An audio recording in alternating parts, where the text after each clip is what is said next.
জীবনে যাই করুন না কেন কখনো নিজের সবটা দিয়ে কারো জন্য কিছু করবেন না, কারো প্রতি কোনো আশাই রাখবেন না।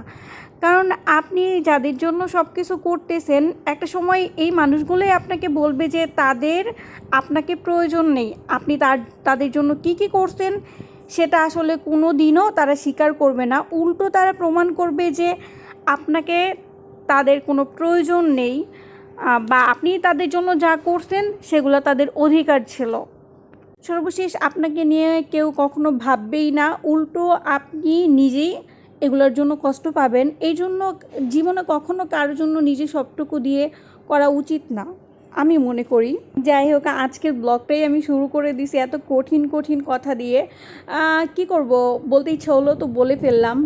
যাই হোক, সকালবেলা উঠেই দেখলাম যে আজকে দিনটা অনেক মেঘলা। তো সেদিন ওই রুমের বেডশিটটা চেঞ্জ করলাম। তো আজকে যেটা করলাম যে এই রুমের বেডশিট চেঞ্জ করে চলে গেছিলাম রান্না করার জন্য। আজকে ভাবলাম যে সকালের নাস্তাটা খিচুড়ি দিয়ে শুরু করি, যেহেতু মেঘলা, বাইরে বৃষ্টি পড়তেছে। তো আজকে সকালে নাস্তায় যদি একটু খিচুড়ি আর ডিম ভাজা হয় তাহলে নাস্তাটা একদম জমে যাবে।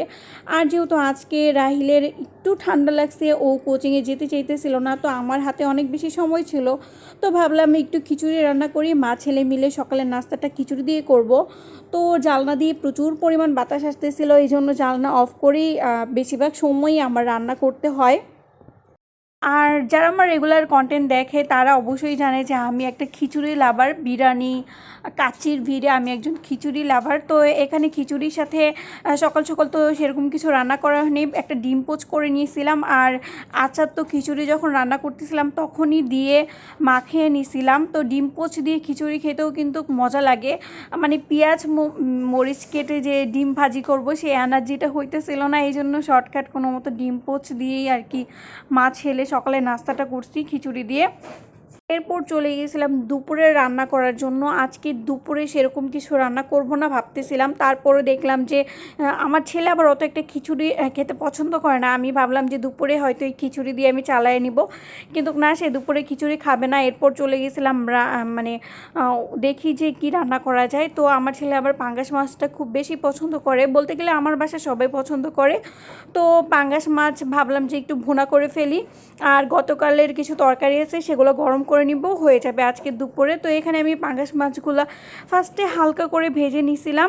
অনেকে আবার পাঙ্গাস মাছ মানে খেতে পছন্দ করে না, কিন্তু আমার বাসায় সবাই পছন্দ করে। কারণ আমার কাছেও মনে হয় যে পাঙ্গাস মাছটা একটা মজাদার মাছ, আর এই মাছটা বাচ্চাদের খাওয়ানোর ক্ষেত্রে মানে অনেক বেশি সুবিধা হয়। কারণ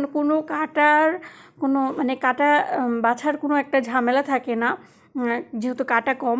তো এখানে পেঁয়াজটা আমি ব্রাউন করে ভেজে নিয়েছি। তারপর আমি এখানে আজকে জিরা ব্লেন্ড করছিলাম, তো ওই ব্লেন্ডারের ওইটাও ধুয়ে পানি দিয়ে দিছি।